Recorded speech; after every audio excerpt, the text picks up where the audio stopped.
Ito ay isang kwento na aking narinig at nalaman mula sa aking lolo. Noong bata pa siya, ito ay totoong nangyari sa aming dating bahay. Noon daw sa likod ng aming lumang bahay ay may malawak na bakuran na maraming malalaking puno. Tahimik ang lugar pero may isang puno na kakaiba. Isang matandang puno na akasya. Ayon sa kwento ng aking lolo, may nakatira raw doon na isang kapre. Tuwing papalapit ang hapon, mahigpit silang pinapauwi ng kanyang ama. Hindi raw sila pinapayagang maglaro sa bakuran kapag palubog na ang araw. Hindi dahil sa dilim, kundi dahil baka raw mabagabag ang nakatira sa puno. Ang kapre raw na iyon ay hindi basta-basta. Tinuturing daw itong kaibigan ng ina ng aking lolo. Tuwing gabi may iniiwang handog kagaya ng pagkain, sigarilyo at minsan ay kape sa paanan ng puno bilang paggalang. At isang gabi dumating ang isang malakas na bagyo. Umuugong ang hangin. Nagsitumpabahan ang mga puno sa paligid.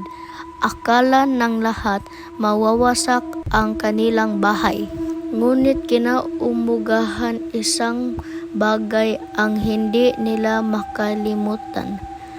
Lahat ng puno sa paligid ay natumba maliban sa puno ng akasya.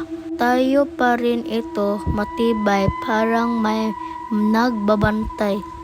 Ayon sa aking lolo, naniniwala silang ang kapre ang nagprotekta sa kanilang bahay. Ni isang yero raw ay hindi natanggal, ni isang pader ay hindi nasira. Ngunit hindi doon nagtapos ang kwento. Lumipas ang mga taon at lumipat ng bahay ang aming pamilya. Ang dating bakuran ay nawala na. Ang puno ng akasya ay pinutol. Mula noon may mga nagsasambing may nagpapakita raw na anino ng isang malaking nilalang sa lugar kung saan dating nakatayo ang puno. Isang figurang matangkad, maitim at may nag-aapoy na mapulang mata. Sabi na iba, galit raw ito. Sabi ng iba, naghahanap lang ng bago niyang tahanan.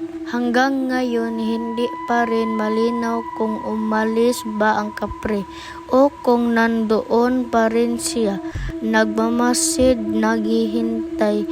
At kung sakaling makarinig ka ng mabigat na yapak sa gabi o makaamoy ng usok sa tabi ng isang lumang puno, huwag kang lilingon, baka hindi iyon tao.